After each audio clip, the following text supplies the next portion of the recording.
Hello বন্ধুরা, good morning. তোমরা সবাই কেমন আছো? আশা করি ভালো আছো।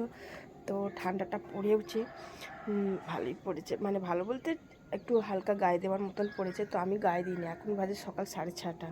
তো উঠেছি, আজকে হচ্ছে আমার ছেলের পরীক্ষা, শেষ পরীক্ষা। কিন্তু এত মানে শরীরটা খারাপ হয়েছিল যে রাত্রিবেলা উঠতে পারিনি ভোরবেলায়। না হলে আমি 5টা 10 15 20 মধ্যে উঠে রান্না টান্না করে আবার এমনি সময় তো রান্না করি, আর পরীক্ষার সময়তে তো ছেলের সাথে যাই আনতে, অমনি নিয়ে চলে আসি, পরীক্ষা হয়ে যায়। তো আজকের আর রান্না করতে পারিনি, এত মাথা ঘুরছিল, শরীরটা এত খারাপ ছিল। তারপরে ওষুধ খেলাম মাথা ঘোরার। তো এখন ঠিক আছে, আস্তে আস্তে উঠেছি, উঠে ওর ঘরের কাজ টাজ করি। তো ওর বাবাকে বললাম যে দেখো আমার শরীরটা খারাপ, কী করবো, রান্না করতে হবে, তোমাকে উঠতে হবে না। আর ওই দেখো জাহাজের আওয়াজ শুনতে পাচ্ছ, কুয়াশার মতন করেছে, তো ওই জন্য জাহাজের আওয়াজ, জাহাজ করতে করতে যাচ্ছে। তো চলো এবার আমি কাজ টাজ করি। আর সকালের ওয়েদারটা কি সুন্দর দেখো, পুরো সবুজ, কি ভালো লাগছে না? তো যেহেতু হাতে একটু সময় ছিল, তাই ঝপঝপ করে বিছানাটা গুছিয়ে নিই, নাহলে বেলায় এসে আবার রান্না টান্না বসাবো, দেরি হয়ে যাবে।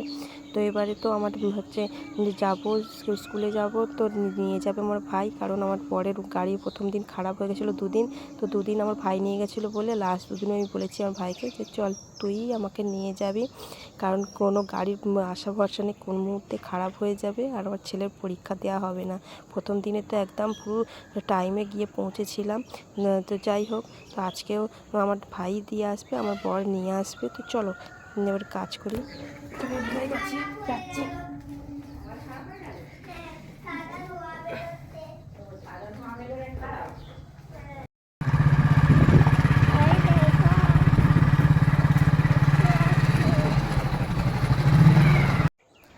আর তারপর দ্বিতীয় দিনেও সেম জিনিস হয়েছিল। 8টার সময় বেরিয়েছি, তাও দেখি না গাড়ি খারাপ। আবার ভাইকে ফোন করলাম, সে আবার দিয়ে গেল। তো এই দেখো স্কুলে চলে এসেছি, এই যে একজন একজন করে ঢুকছে, আর ওই যে পিয়ার লাইনে দাঁড়িয়ে আছে। তো সব বাচ্চাদের পরীক্ষা হচ্ছে না, ক্লাস 1 2 3 থেকে 2 থেকে 4 পর্যন্ত পরে হচ্ছে, আর এরা হচ্ছে একদম পরে এসছে, 8:45-9টার সময় এরা ঢুকছে। ওই জন্য হেড ম্যাডাম বকছে। আর এই দেখো পরীক্ষা হয়ে গেছে, সব বাচ্চারা এক এক করে বেরোচ্ছে। তো আমার ছেলের জন্যই সেই দেখো আমার ছেলে আস্তে আস্তে এই দেখো ছুটে পরীক্ষা দেওয়া হয়ে গেছে, ছুটে আসছে। আর এদিকে দেখো গার্জেনটা দাঁড়িয়ে আছে। তো আমি বাইরে বেরিয়ে দেখো হাওয়াই মিঠাই দাঁড়িয়েছিল, হাওয়াই মিঠাই কিনলাম। আর ওইদিকে সব গার্জেনটা দাঁড়িয়ে আছে, অনেক গার্জেনের অনেক বাচ্চার পরীক্ষা হয়েছে, তারা চলে গেছে, আর বাকিরা দাঁড়িয়ে আছে। তো আমার ছেলের পরীক্ষা শেষ, তো এসেই আজও শেষ হয়ে গেছে, এসেই আমার ছেলে দেখো আঁকতে শুরু করে দিয়েছে, এই যে। আর আজ তো রান্না করিনি, সবে ভাত বসিয়েছি, এখন বাজে 10টা 10। চলো রান্না করবো এবারে ঝপঝপ করে। বাবু হাই বলো। আর আমার বর্মশাই দিকে ড্রেস পরছে। চলো কাজ টাজ করি, রান্না করি ঝপঝপ করে, খেতে তো হবে দুপুরবেলা। তো আজকে হচ্ছে দেখো ফুলকপি দিয়ে এই যে গঙ্গার ফ্যাঁসা মাছের ঝোল হবে, আর ভাত হবে। আর ছেলের ডাল সিদ্ধ করেছি, একটু ডিম ভাতে দিয়েছি, ডিম সিদ্ধ করেছি। তো আমার বর দুপুরে আসবে না বলে সেই রাত্রে খাবে, আমি একা খাবো, এই জন্য এই যে আজকে বেশি কিছু করে একটুখানি হচ্ছে ফুলকপিটা নেড়ে নিচ্ছি, একটু গন্ধটা চলে যাবে। তো চলো রান্নাটা করি। তো সব কিছু কমপ্লিট হয়ে গেছে, রান্না বান্না সব কমপ্লিট, ঘর মোছা টোচা বাসন মাজা সব কমপ্লিট হয়ে গেছে।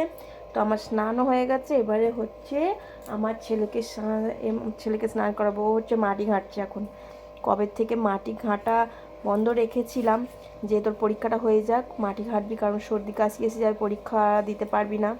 তো আজকে শেষ হয়েছে, মাটি ঘাঁটতে শুরু করে দিয়েছে, তাও দেখাচ্ছি,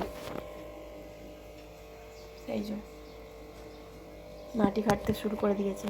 তো চলো আমার ভিডিওটাও এখানে শেষ করছি, আশা করি ভালো লেগেছে। ভালো লাগলে প্লিজ একটা লাইক করো, প্লিজ প্লিজ প্লিজ।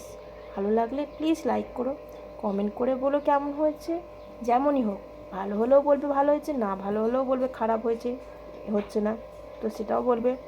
আর যারা সাবস্ক্রাইব করোনি, যদি নতুন থাকো প্লিজ চ্যানেলটাকে সাবস্ক্রাইব করে দেবে। চলো তো দেখা হচ্ছে নতুন ব্লগ নিয়ে, এরপরে ছেলেকে স্নান করাবো, খাবো। তো টাটা।